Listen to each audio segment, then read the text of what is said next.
At 29 years old, I held onto a fairy tale notion of family, the kind built on unwavering love. That belief was my armor as I walked into the grand hall of the Atherton Gallery for my sister Olivia's wedding reception. My cobalt blue gown felt like a second skin, and I carried myself with a confidence I'd spent years earning. I approached the welcome desk, a warm smile ready. "Clara Vance," I announced. The two hosts exchanged a brief, confused glance. "I'm sorry," one of them said, her expression apologetic, "but that name isn't on our guest list." The floor seemed to tilt beneath my feet. My eyes darted around the room and landed on my mother, Eleanor, standing nearby. The look she gave me when I caught her eye was a cold splash of water to the face. "Did you honestly believe you were invited?"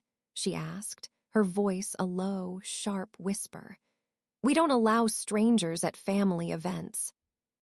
I managed a serene smile, a mask for the shattering I felt inside. "In that case," I replied, "I'll start living like one." Before I go any further with this story, I have to ask, where are you tuning in from? And if you've ever been made to feel like a ghost in your own life, especially by the people who are supposed to see you, do me a favor and hit that like button and subscribe. Growing up, Olivia was my senior by just 2 years, but in our childhood, that small gap felt like a chasm of wisdom. We shared a room under a ceiling dotted with glow-in-the-dark stars in our rambling 2-story house in a leafy suburb of Chicago. She was my hero. She showed me the secret to a perfect cartwheel, how to navigate the complicated politics of the school bus, and how to project my voice so the neighborhood bullies would back off. Olivia was my shield, my compass, my closest ally. I still have a dog-eared photograph of us, aged 6 and 8, our gap-toothed grins identical, our arms thrown around each other in a hug that promised forever. Back then, I truly believed some things were unbreakable, but everything fractured the day our father left. I was 8, Olivia was 10. I can still picture the linoleum floor of our kitchen, the scent of dinner simmering on the stove. Our homework was laid out on the table when Dad came in, his face wearing an expression I'd never seen before. "Girls," he began, his voice strained, "I need to talk to you." Olivia's hand found mine beneath the table, her grip tight and certain. In hindsight, I realize it was the final act of true solidarity she ever offered me. Dad stumbled through an explanation about him and Mom not being happy together anymore, that he was moving out. My world dissolved into tears. Olivia, however, remained rigid and silent, a little statue of composure. When he hugged us goodbye with a hollow promise of seeing us all the time, she barely hugged back. I was too young to grasp how that single moment would become the fault line that would split our lives apart. After Dad was gone, Mom transformed. The warmth seemed to evaporate from our home, leaving behind a bitter chill that clung to the curtains and seeped into the floorboards. She started to rely on Olivia for emotional support, treating her less like a daughter and more like a trusted confidant.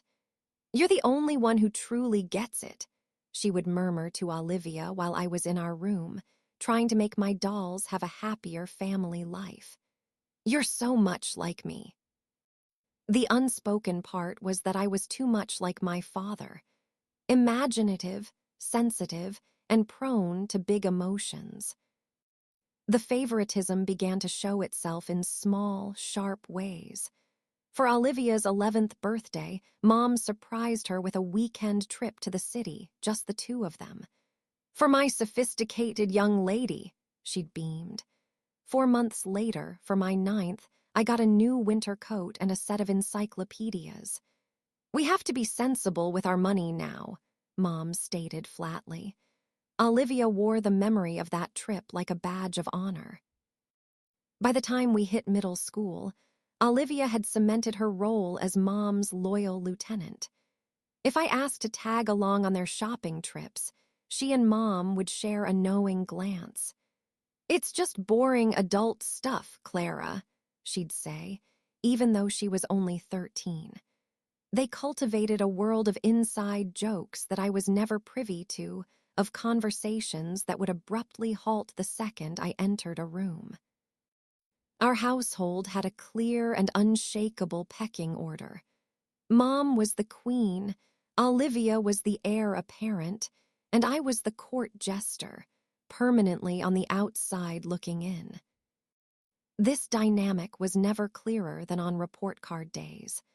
Olivia's straight A's were met with elaborate praise and rewards. My report card, a mix of B's with a proud A in art or English, the subjects that made my heart sing, earned a familiar sigh. "If you would just apply yourself like your sister, imagine what you could achieve," Mom would say, completely ignoring the long hours I spent struggling with subjects that came to Olivia with infuriating ease. High school only widened the chasm between us. Olivia was the trifecta of high school royalty: class president, prom queen, and valedictorian. She was the golden child, perfect in every conceivable way. I found my tribe in the darkroom of the photography club and on the stage with the drama kids, havens where my creativity was an asset, not a flaw to be corrected. "Why can't you be more like Olivia?" became the constant, droning soundtrack to my teenage years. When Olivia got into Princeton with a partial scholarship, Mom threw a lavish party. When I got accepted into NYU's prestigious photography program, Mom's first question was, "How on earth will we afford that?" She urged me to be practical, like my sister, who was majoring in finance, a field that promised security. Olivia had once confessed to me a secret dream of being a novelist, but she had long since buried it in favor of a path that earned Mom's approval. I, however, refused to sacrifice my passion, a decision that only solidified my status as the difficult one. The summer before I left for college, I made one last-ditch effort to connect with the sister I remembered. I asked her to meet for coffee, just us. For a fleeting hour, sitting in a sun-drenched corner of our favorite local cafe, I saw a flicker of the old Olivia. She laughed at my stories and seemed genuinely interested in my photography. But then her phone buzzed. A text from Mom. The invisible wall between us shot back up instantly. "Mom needs my help with something," she said, already gathering her purse. She would always choose Mom. The day I left for NYU was the day I tasted freedom. Mom gave me a brief, perfunctory hug. Olivia, on her way back to Princeton for her junior year, offered a curt, "Try not to squander this. Not I'll miss you. Not good luck." I made a silent promise to myself not to cry until I was safely behind the closed door of my dorm room. I kept that promise, and then I wept for what felt like hours, not from sorrow, but from an overwhelming sense of relief. For the first time in a decade, I could finally take a full breath without feeling the crushing weight of their disapproval. College was my salvation. I kept my contact with them to a minimum, stilted holiday calls and brief, obligatory visits. Every trip home was just a reminder of why I'd left, reinforcing my decision to build a life far from their orbit. Mom and Olivia remained sealed in their two-person bubble, sometimes cracking the door open just enough for me to peek in during a Thanksgiving meal before shutting me out again. Eventually, I stopped trying to force my way through the shrinking aperture they offered. Instead, I poured all my energy into building a life that not only accepted, but celebrated everything about me that they had dismissed. I found friends who saw my creativity as a gift, professors who championed my unique vision, and eventually, clients who paid for my artistic eye. The profound irony that I was building a successful life by embracing the very qualities my family had rejected was not lost on me. New York City became the crucible in which I forged a new identity. While Olivia navigated her meticulously planned trajectory from Princeton to a high-powered job at a consulting firm, I found myself through the lens of my camera. Photography was more than just a potential career. It was the language I used to make sense of the world. I began with street photography, capturing the fleeting, authentic moments of connection between strangers, the very thing I yearned for in my own life. During my senior year at NYU, a classmate asked if I would photograph her small, intimate wedding.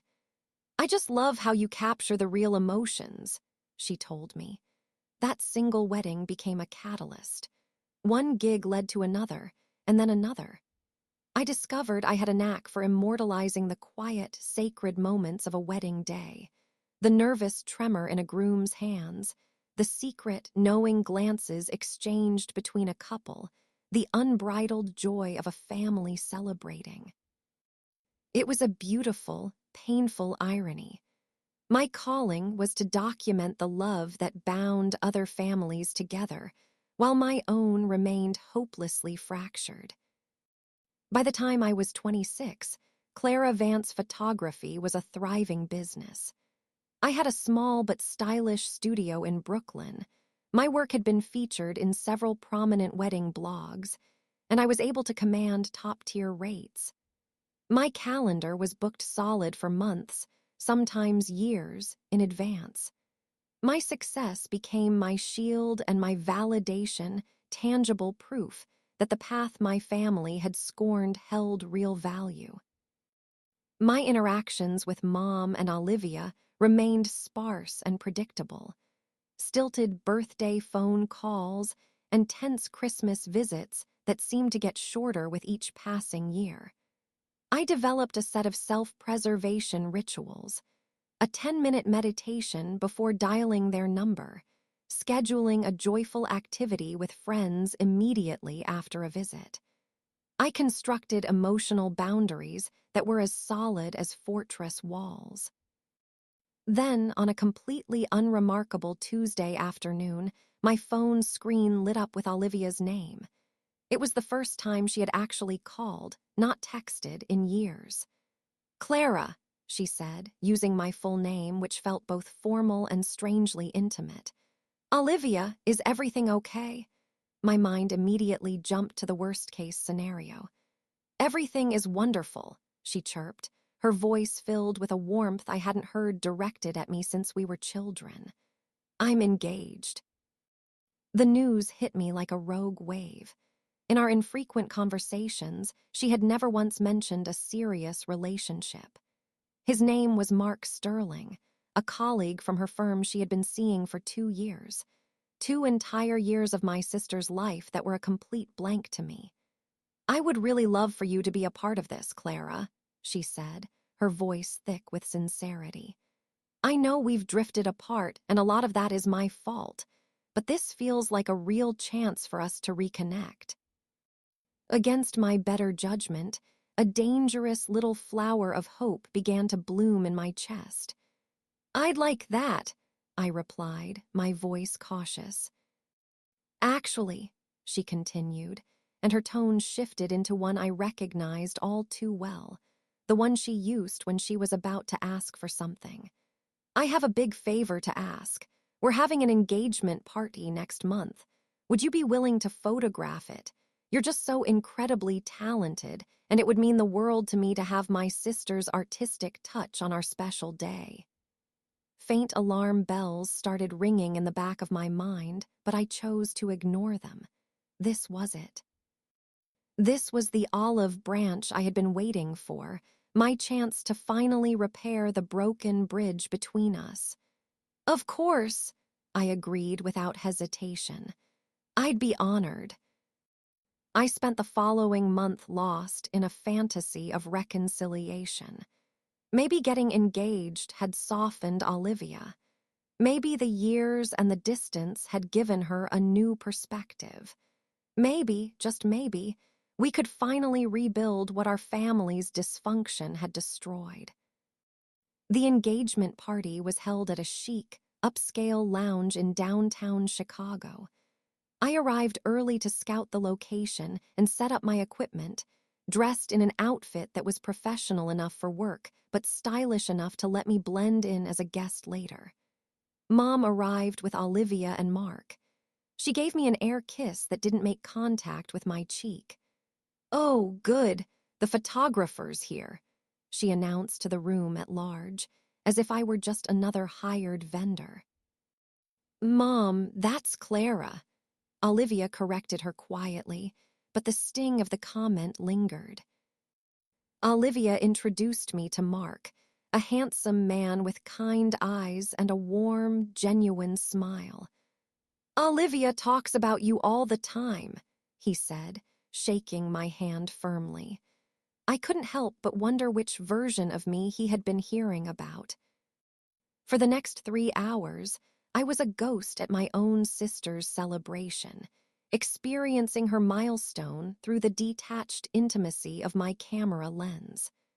I captured Olivia showing off her dazzling diamond ring, Mark's parents beaming with pride, and Mom basking in the reflected glory of it all. Not once did anyone suggest I put down my camera and join the party. During a brief lull in the festivities, I made my way toward the restroom, but I stopped dead in my tracks when I heard 2 familiar voices just around the corner. "Did you see her hair?" It was Mom's voice, slightly slurred from too much champagne. "And that severe black outfit, trying so hard to look like a serious artist."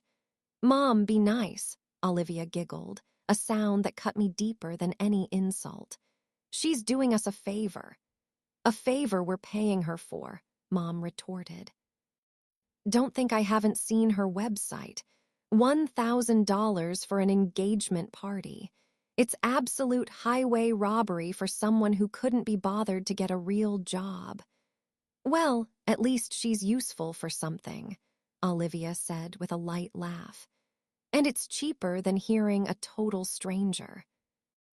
I took a deliberate step around the corner, my heavy camera suddenly feeling like a lead weight around my neck. "Not that much cheaper, actually," I said, my voice surprisingly steady. They both froze, champagne flutes paused midair. "Clara, we were just," Olivia began, her face paling. "I know exactly what you were doing." I cut her off, my heart hammering against my ribs. "Thank you for making my role here perfectly clear." "Oh, don't be so sensitive," Mom dismissed with a wave of her hand. "We were just teasing." "No," I said firmly. "You weren't." I unclipped my camera from its strap. "I'm finished for the night. You'll have the photos by the end of the week. Congratulations on your engagement, Olivia." I was almost at the door when Olivia caught up to me, grabbing my arm. "Clara, wait, I am so sorry," she said, her eyes glistening with tears that never fell. "You know how Mom gets when she's been drinking. I shouldn't have gone along with it." A part of me, the part that would always be her little sister, desperately wanted to believe her. "Do you actually want me in your life, Olivia?" I asked, my voice quiet. "Or do you just want access to my services?" "Of course I want you in my life." "You're my sister," she insisted, taking my hands in hers. "This wedding, it's a chance for a fresh start for all of us. Things will be different now, I promise. We want you to be involved in everything." The desperate, foolish hope in my chest overrode my better judgment. "Okay," I said, the word tasting like a gamble. "A fresh start." She pulled me into a hug, and for a split second, I was 8 years old again, feeling safe in my big sister's arms. "You'll see," she whispered into my ear. "Everything is going to be different." I wanted so desperately for that to be true. Olivia's engagement lasted for 18 months, during which she called me more frequently than she had in the past decade. But every single conversation was about the wedding. She wanted my professional expertise on everything: photographers, I would ask you to do it, of course, but you have to be a guest, not working. Videographers, lighting schemes, and venue decor. Each call lasted precisely as long as it took for her to get the information she needed. The moment I tried to pivot to anything personal, the conversation would end abruptly. Which do you think photographs better for a reception backdrop, draped silk or a full flower wall? She would ask, and then cut me off when I tried to tell her about a recent gallery show I was in. That's great, Clara, but I really have to make a decision on this before I talk to the wedding planner. Despite the one-sided nature of our talks, I clung to her promise of a fresh start. I rearranged my own client schedules to join her on venue tour, spent late nights researching vendors for her, and even created detailed mood boards to help her visualize her perfect day. I invested hundreds of hours of work that I would have billed other clients thousands of dollars for, all under the delusion that we were engaging in sisterly bonding. About 6 months before the wedding, the formal, embossed invitations were sent out. I saw friends of hers posting pictures of the elegant stationery on social media, tagging Olivia and Mark. Mom called me to discuss what she was planning to wear to the bridal shower, casually mentioning how gorgeous the calligraphy on the invitation was. Mine never came. Olivia just wanted to check if you sent my invitation, I mentioned during one of our calls, trying to sound as casual as possible. Oh my gosh, the calligrapher must have missed your address somehow. Don't even worry about it, you're obviously invited, she said, her voice breezy and dismissive. She then immediately changed the subject. Speaking of which, what photo filter do you think works best for evening reception shots? Another 2 weeks went by. Still no invitation. My best friend since college, Maya, voiced her growing concern during our weekly wine night. Something about this whole situation feels really off, Clara, she said, topping off my glass. You're doing all this free labor for her, but you haven't even gotten a formal invitation to the main event. She's my sister, I defended, though my voice sounded weak even to my own ears. She said it was just an oversight. When was the last time she asked you a single question about your life? Maya challenged gently. About your work, your friends, anything that wasn't directly related to her wedding. I couldn't answer because I couldn't remember. Next came the bridal shower. Again, no formal invitation, but I did receive a text from Olivia the day before. Hope you can make it to the shower tomorrow, 2 p.m. at the Langham. And could you bring your camera? I showed up at the lavish hotel with a thoughtfully chosen gift, a heavy silver picture frame, engraved with their initials and the wedding date, inside of which I had placed a stunning photograph I'd taken of the Chicago skyline at sunset, the location of their first date, according to their wedding website. Mom was greeting people at the door, but she just gave me a curt nod as I entered. The gift table is over there, she said, gesturing vaguely. No hug. No, I'm so glad you could make it. For 3 hours, I was on duty, circulating through the room and taking pictures as requested. Olivia was surrounded by an impenetrable fortress of her friends from Princeton. When I finally found a moment to approach her with my gift, one of her bridesmaids looked me up and down and asked, "Are you with the hotel staff?" Before I could even reply, Olivia looked up and said, without a trace of warmth, "This is my sister, Clara. She's helping us out with photos today." Helping out. Not attending as a guest. A service provider, not family. Later, when it was time for family photos, Mom arranged the bridesmaids around Olivia. I set my camera down on a nearby table and stepped forward to join the group, but Mom's hand shot out to stop me. "Clara, we need you to take the picture," she said, her voice firm. "I thought you'd want me in a few of the family shots," I said, my voice small. We hired a professional photographer for the actual wedding, Mom replied coolly. For today, we need you behind the camera. Olivia refused to meet my gaze. We'll get tons of pictures at the wedding, Clara, she murmured, but she made no move to include me. Driving home that night, my carefully constructed composure crumbled. I called Maya, sobbing. You were right, I choked out. Something is very, very wrong. Have they given you any actual, concrete information about the wedding? She asked. The date, the time, the location. It's all on their website, I said defensively. June 15th at the Atherton Gallery. Ceremony at 4:00 p.m. But has anyone told you that directly? She pressed. Have they confirmed you're part of the family procession? Asked if you're bringing a guest? Anything? They hadn't. The final, undeniable confirmation of my status came during a conversation about the rehearsal dinner. Olivia called to ask for my opinion on restaurants. We want somewhere upscale but not too formal for about 40 people, she said. 40 people? That's a big rehearsal dinner, I commented, surprised. Well, it's just for family and the wedding party, she replied nonchalantly. What time should I be there? I asked, holding my breath.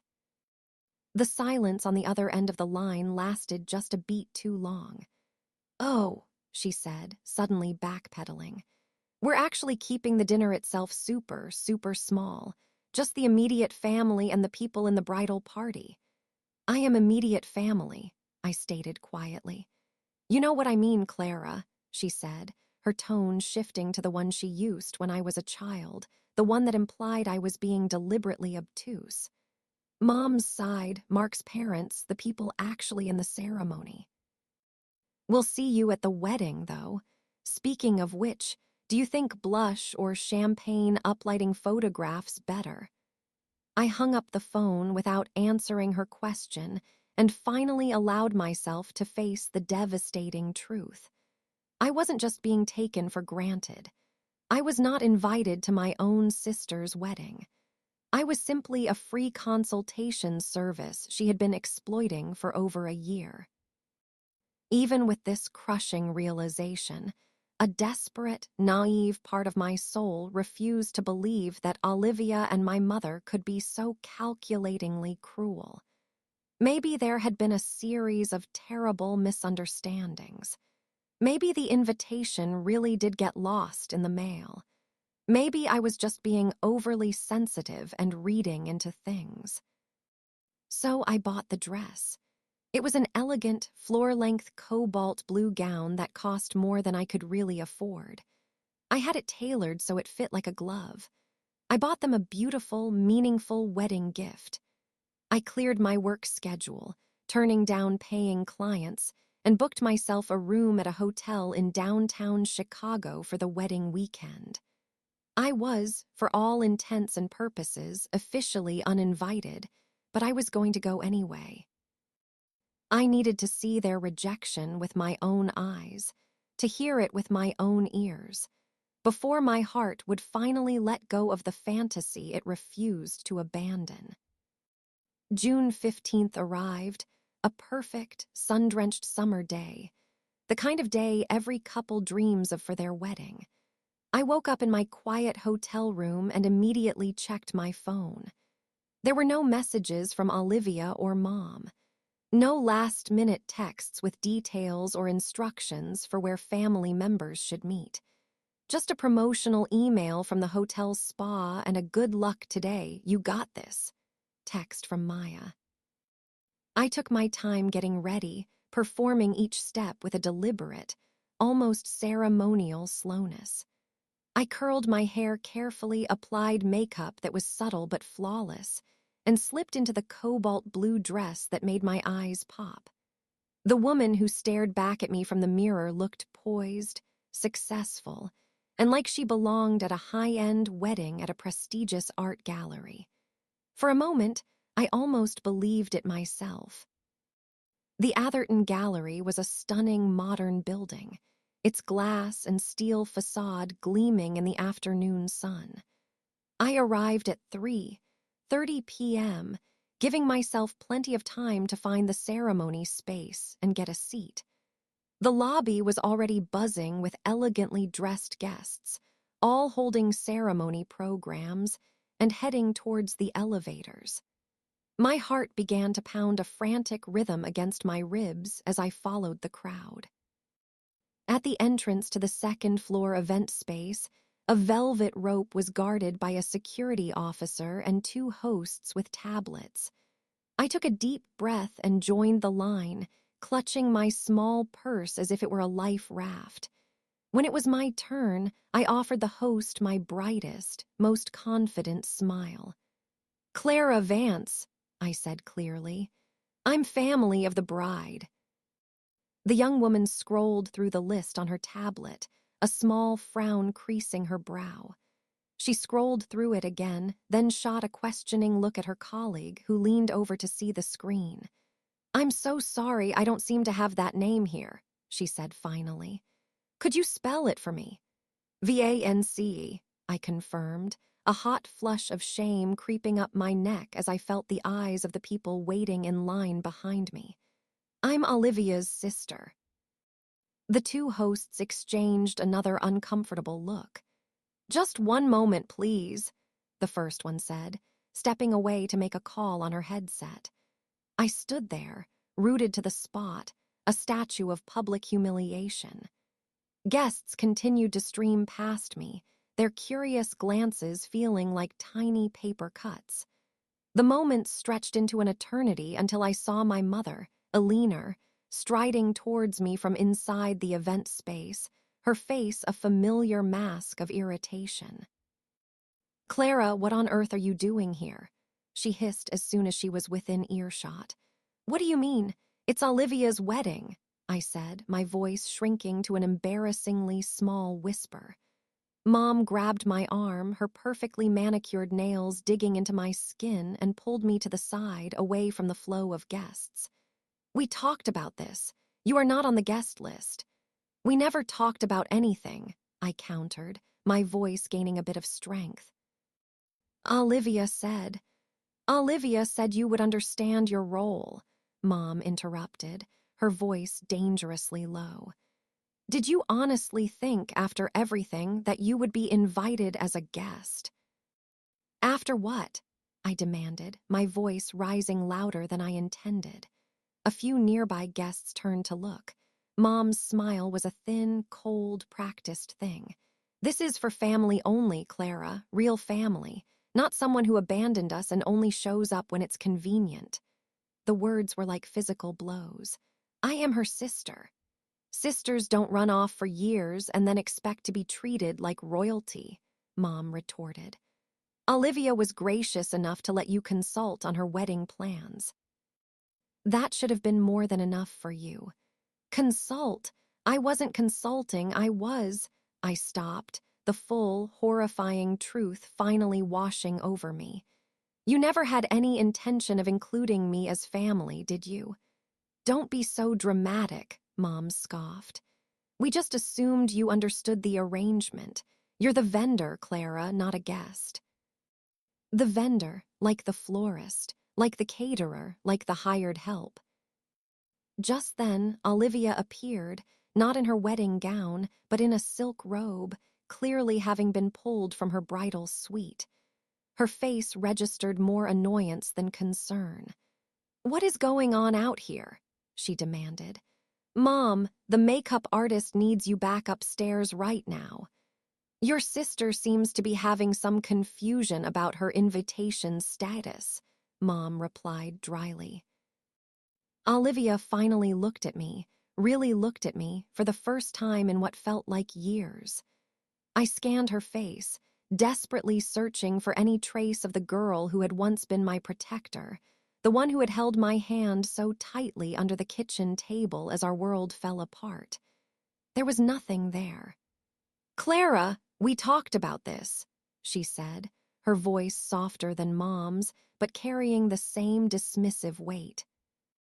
"You helped us with the planning, And we are so grateful for that, but today is for our family. I am family, I whispered, the words feeling thin and useless. Are you? Olivia's head tilted. You left, Clara. You went off and built this whole other life without us. You can't just waltz in here in a fancy dress and expect to claim family privileges whenever it suits you.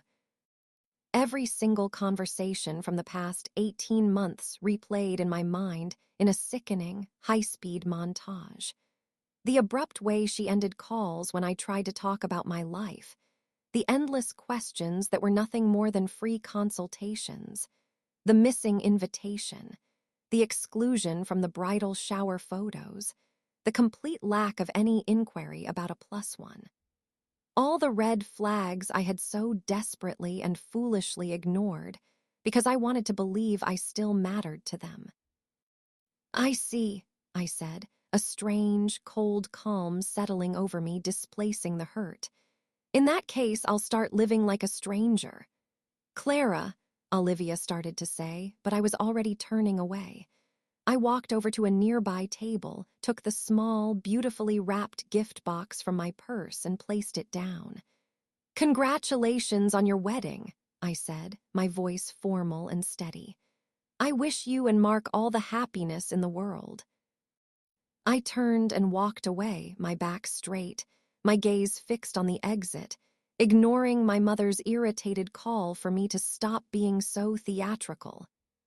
I made it all the way to the parking garage, all the way to my rental car, before the tears finally came, hot, fast, and angry, streaming down my carefully made-up face. Inside the quiet sanctuary of my car, I called Maya. They did it, I choked out the moment she answered. They actually had security turn me away. Oh, Clara, Maya's voice was thick with sympathy. I am so sorry. Come home, honey. Just get in the car and come back to New York. I started the engine, but I couldn't make myself put the car in drive. Through the windshield, I could see more guests arriving, laughing and smiling, being welcomed into the celebration from which I had just been ejected. All my life, I had been fighting for a place in a family that had decided long ago there was no room for me. I can't leave yet, I told Maya, a sudden, unexpected resolve hardening my voice. Clara, don't do this to yourself, she pleaded. I have to see it, I explained, more to myself than to her. I need to watch her get married. I need to see her start this new life. I need to witness it to finally let it go. After promising Maya I wouldn't cause a scene, I dried my tears, repaired my makeup as best I could, and walked back towards the gallery. This time, I avoided the main entrance. I found a side door that led to an outdoor sculpture garden adjacent to the main ceremony hall. From behind a large, strategically placed abstract sculpture, I had a perfect, unobstructed view of the proceedings while remaining completely hidden. The ceremony was flawless, a picture-perfect scene from a magazine. Olivia looked breathtaking in her designer gown. Mom dabbed at her eyes with a lace handkerchief, producing photogenic tears. Mark looked at his bride with an expression of pure, unadulterated love. I watched the entire thing with a strange sense of detachment, as if I were observing someone else's life through a one-way mirror. As Olivia and Mark exchanged their vows, promising to build a loving and supportive family together, I found myself wondering if she would one day perpetuate the same toxic patterns of inclusion and exclusion with her own children. When they were pronounced husband and wife, the guests erupted into joyous applause.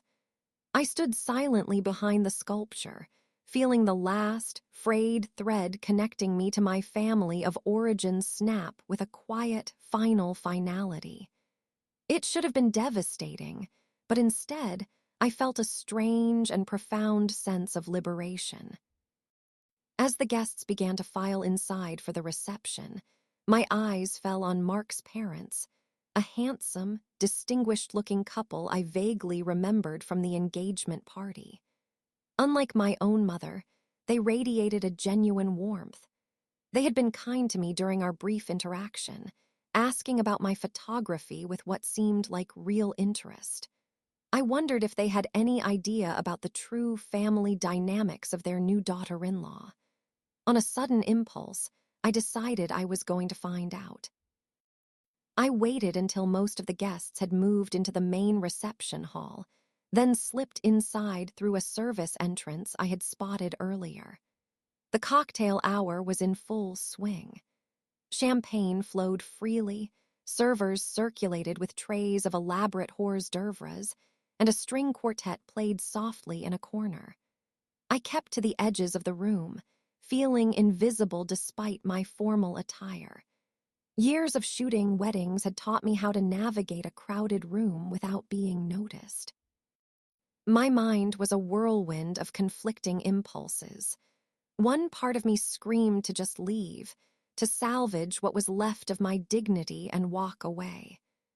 Another, angrier part wanted a confrontation, wanted to march up to Olivia and Mom and demand they acknowledge what they had done.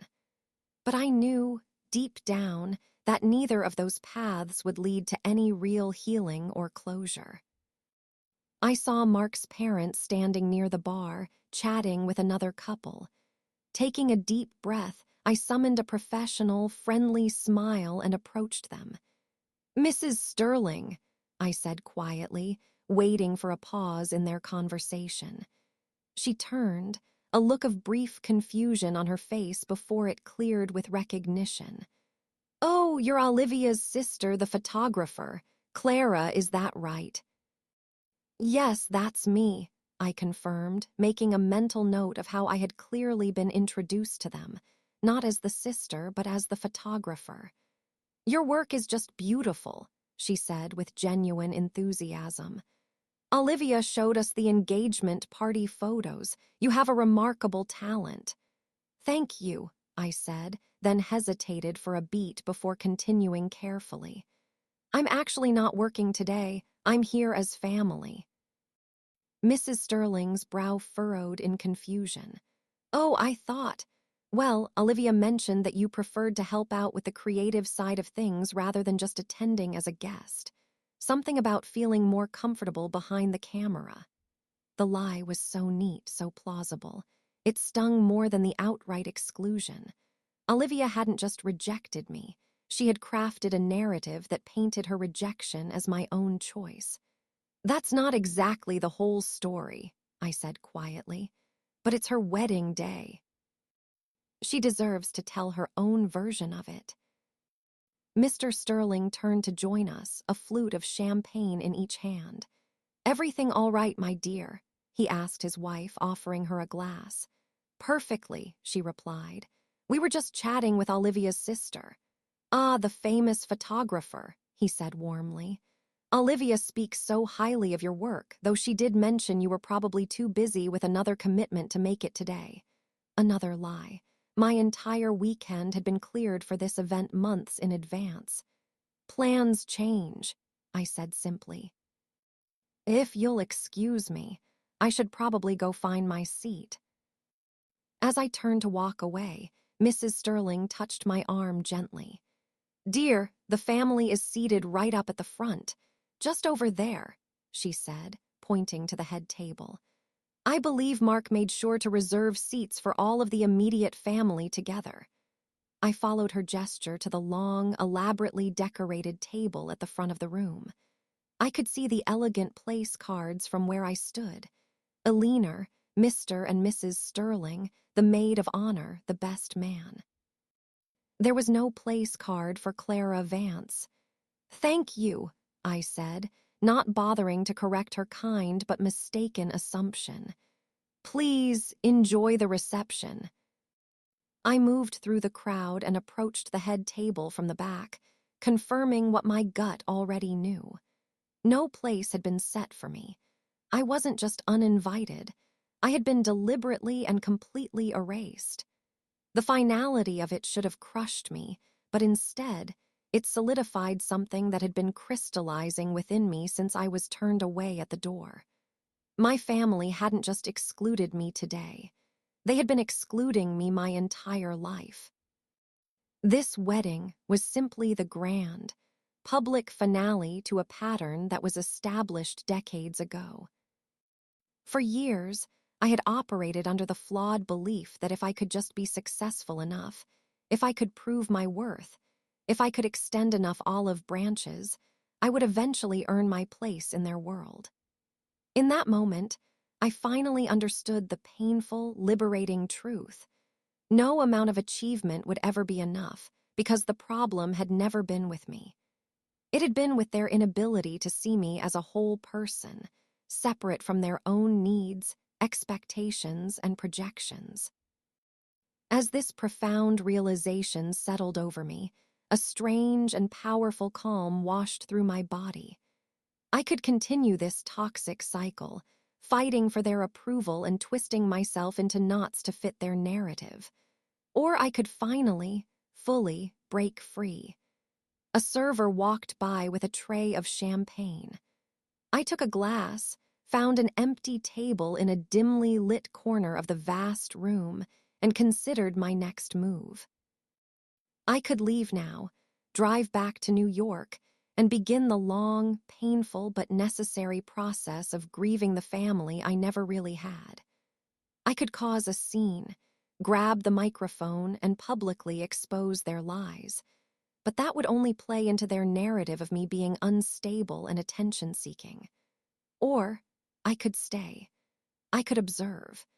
And I could choose a response that would not only preserve my dignity, but also make it impossible for them to ever again pretend that I didn't exist.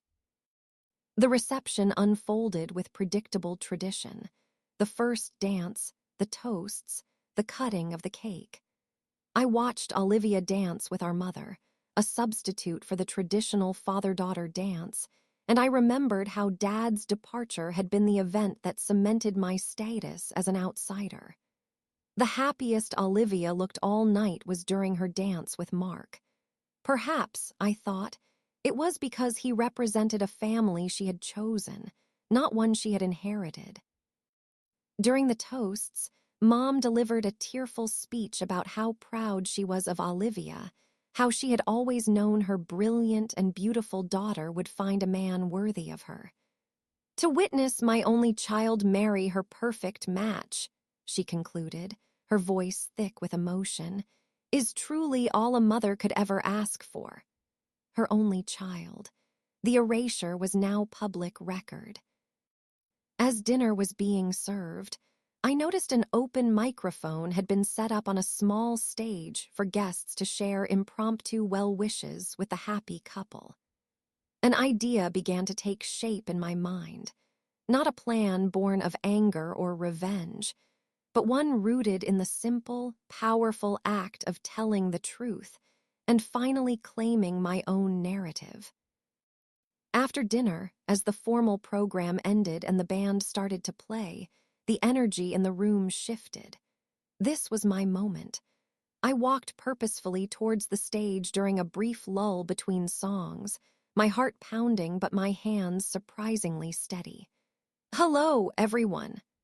I spoke clearly into the microphone. Heads began to turn in my direction. At the head table, I saw Olivia freeze mid-conversation, and Mom's champagne glass stop halfway to her lips. For those of you I haven't had the pleasure of meeting, my name is Clara Vance. I'm Olivia's sister. A quiet murmur rippled through the room as guests tried to process this new information. I saw Mark's parents exchange a confused glance, clearly wondering why this contradicted everything they had been told. "I wasn't planning on speaking today," I continued, my voice even and calm. "But I realized it would be wrong not to properly congratulate my sister and her new husband." Olivia's face had gone completely white. Mom looked like she was about to rise from her seat and have me physically removed. But I kept going, my voice unwavering. Family is a strange and complicated thing, isn't it? We don't get to choose the people we're born connected to. Sometimes those connections are a source of incredible joy, and sometimes they're a source of profound pain. And sometimes they're both at the same time. I look directly at Olivia now. My sister and I have had a complex relationship over the years, one that was largely shaped by events that happened when we were just children, events that were far beyond our control. The room was now utterly silent. What I've learned, especially from watching Olivia today, is the profound importance of the family we choose to build for ourselves.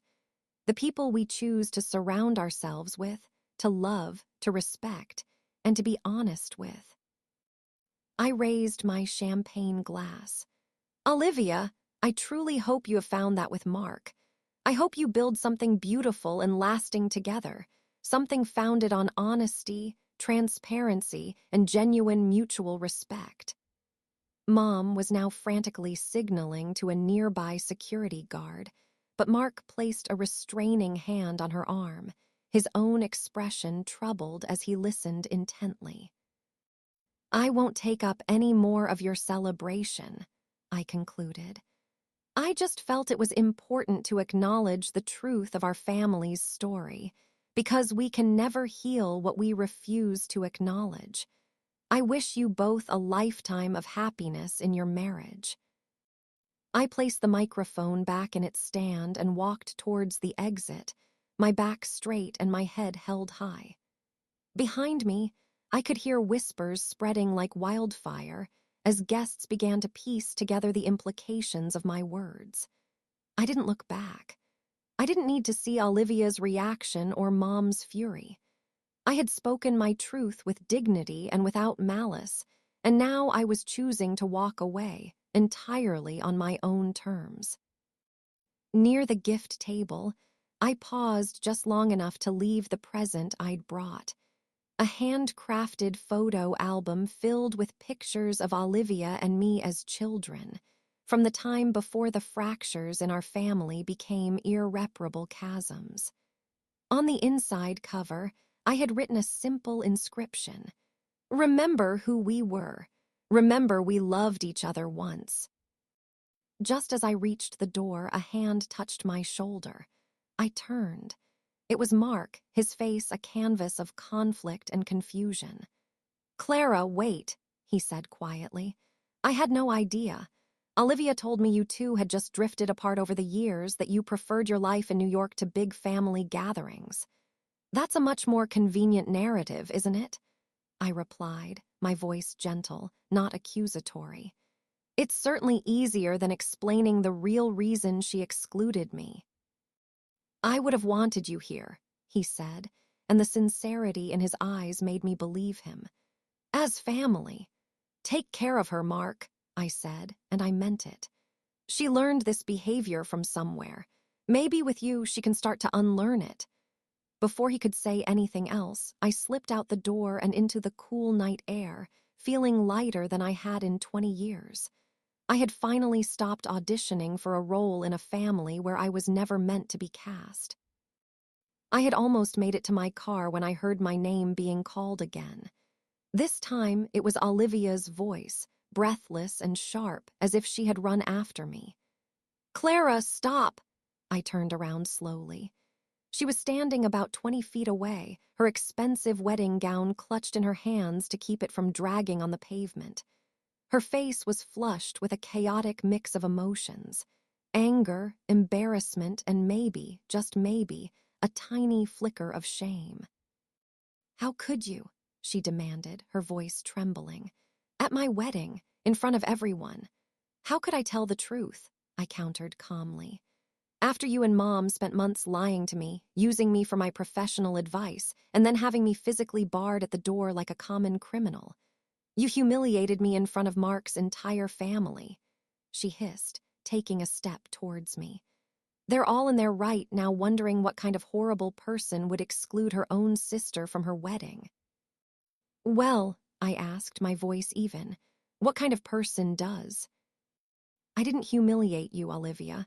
Your actions did, the truth did. You have always been like this, she accused, her voice rising. So dramatic, always making everything about you, trying to turn people against us. Against asterisk us, I repeated, a humorless laugh escaping my lips. There hasn't been an us since Dad left and Mom decided I was the acceptable collateral damage of her divorce. Olivia flinched as if I'd slapped her. That's not what happened. Isn't it? I pressed. Mom needed someone to blame, someone to reject so she could cope with her own feelings of being rejected. I was the convenient target because I reminded her of Dad. And you? I paused, finally giving voice to the thought I had never dared to speak aloud.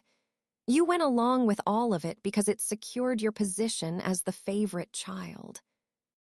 That is ridiculous, Olivia scoffed, but she couldn't meet my eyes. Is it? Really think about it, Olivia. When was the last time you ever stood up for me when Mom was criticizing me? When was the last time you included me in anything important without wanting something from me in return? When was the last time you asked a single question about my life, my work, my happiness, not to gather information, but because you actually, genuinely cared? She stood there silent with no answer. You know what the saddest part of all this is? I continued, my voice softening slightly. I would have been there for you.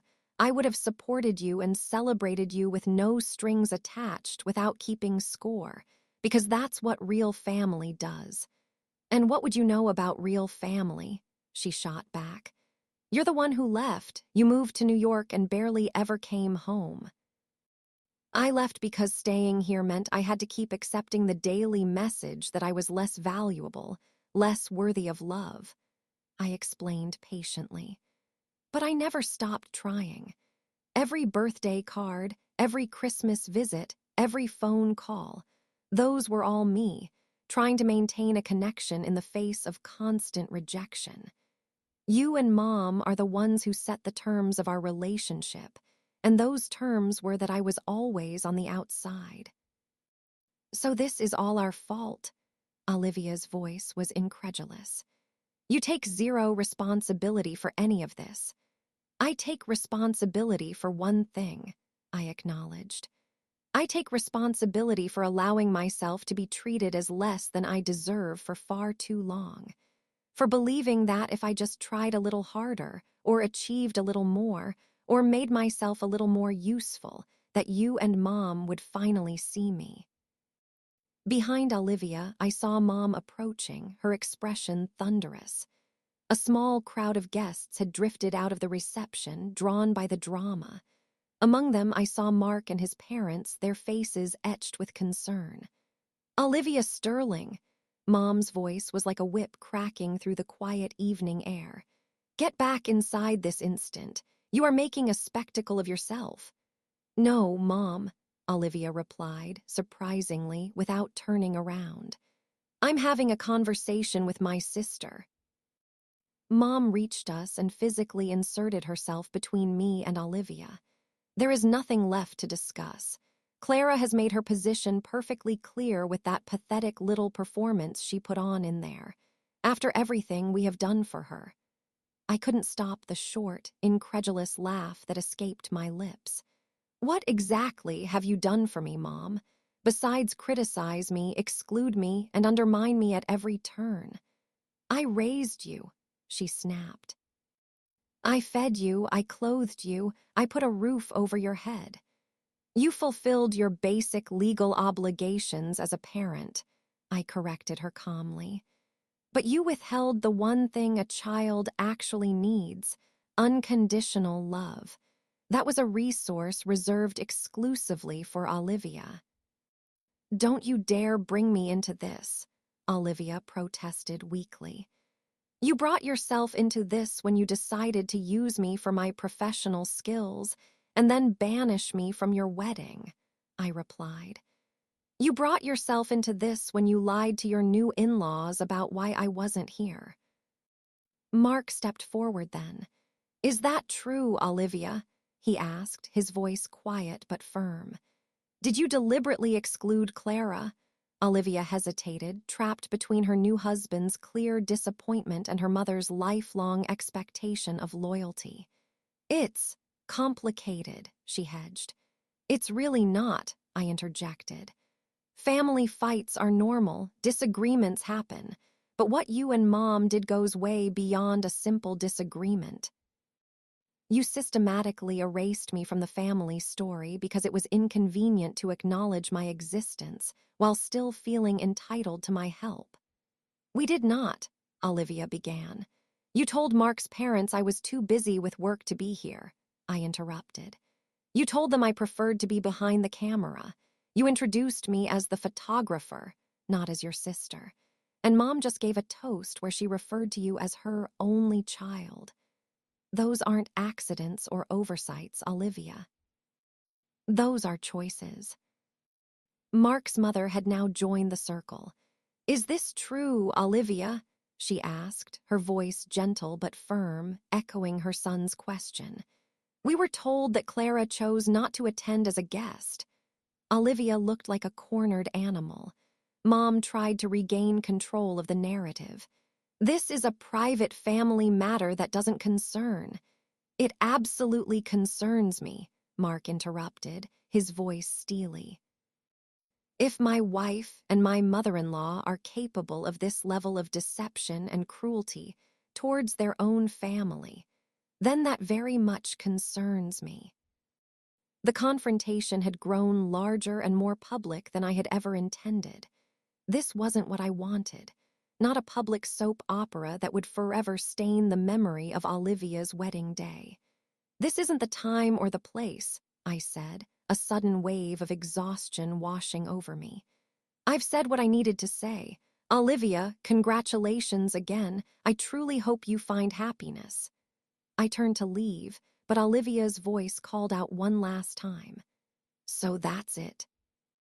You just drop this bomb on my life and walk away. I faced her one final time. What other option is there? Do you want me to stay and beg for a seat at your table? Apologize for wanting to be treated with a basic level of human decency? Continue to pretend that what you and Mom did wasn't profoundly and deliberately hurtful? I shook my head. I am done fighting for scraps of affection from people who should have loved me all along. You're being melodramatic, Mom dismissed, her default setting. No, Eleanor, Mark's father spoke up, his voice calm and authoritative. From what I have witnessed here tonight, Clara is being remarkably composed under the circumstances. Mom bristled at the implied rebuke. You don't know the history of our family. Perhaps not, he conceded. But I know enough about basic human decency to recognize that what happened here tonight is a poor reflection on your values, not on Clara's. His words were a validation I hadn't known I needed. For the first time in my entire life, someone from outside our toxic little bubble had seen the dysfunction clearly and refused to make excuses for it. Clara, Mark said quietly, for what it's worth, I am truly sorry. This is not what family should be. Thank you, I replied sincerely. Take care of each other. As I finally walked to my car, I could hear the conversation continuing behind me. Olivia's stammered explanations, Mom's defensive retorts, Mark's parents' concerned questions. The fallout from this night would ripple out long after I was gone. In my car, I took a deep, steadying breath.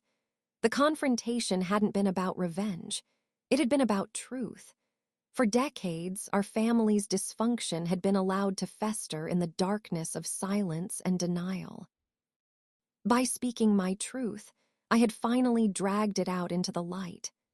As I drove away from the gallery, away from my sister's wedding, away from the family that was never truly mine, I felt an unexpected and profound sense of peace. I hadn't lost my family tonight. I had simply, finally, accepted a reality that had existed all along. And in that acceptance, I found freedom. 1 year later, I was sitting in my newly expanded Brooklyn studio, reviewing photos from a recent wedding shoot.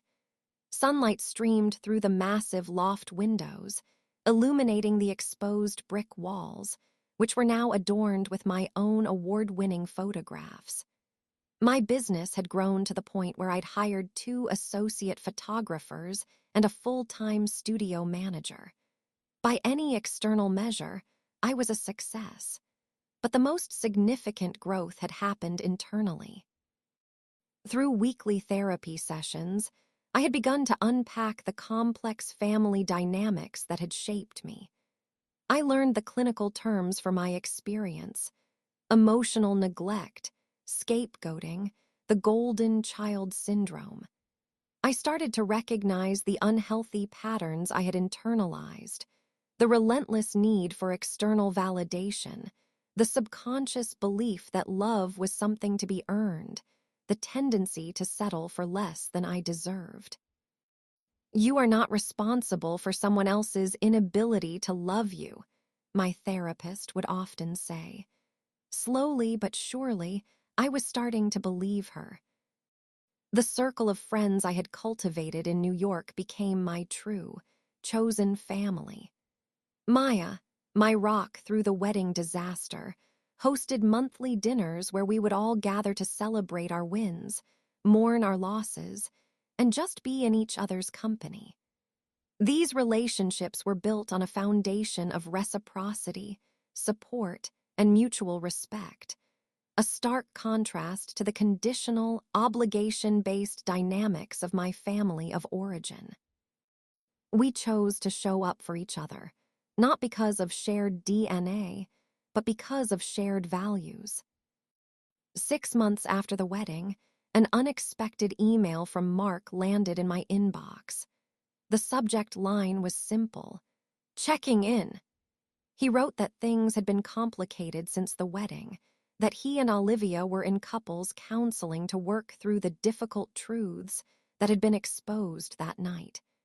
He said he was encouraging Olivia to examine the family patterns that led to my exclusion, and that while she was resistant, she wasn't entirely closed off to the idea.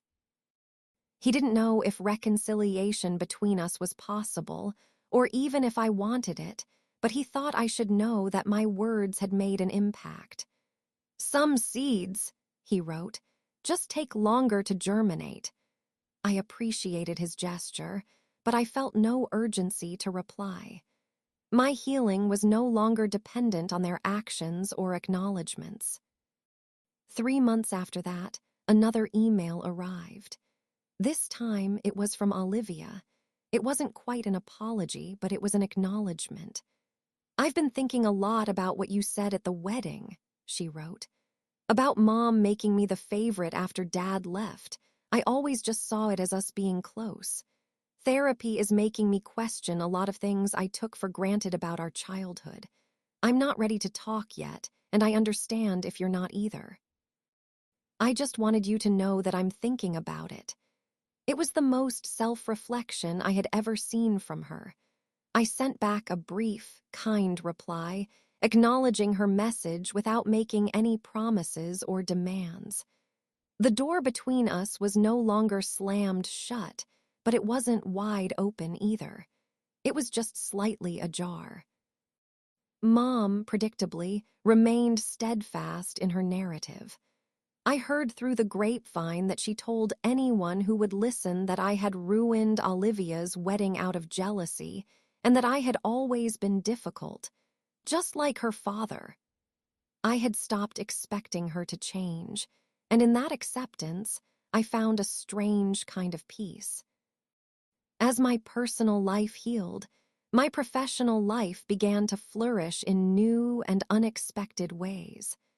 I started a personal project that eventually became a gallery exhibition called Chosen Family, a series of portraits celebrating the powerful bonds formed by choice rather than by blood.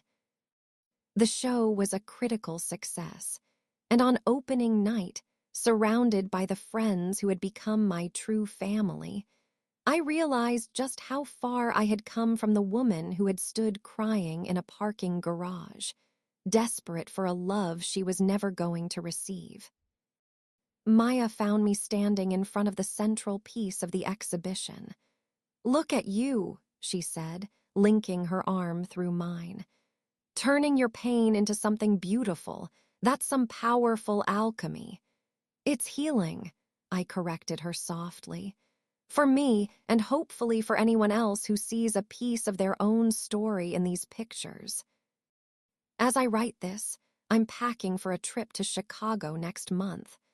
Olivia invited me to come and meet my new niece, Emma. It's a small opening, not a grand reunion.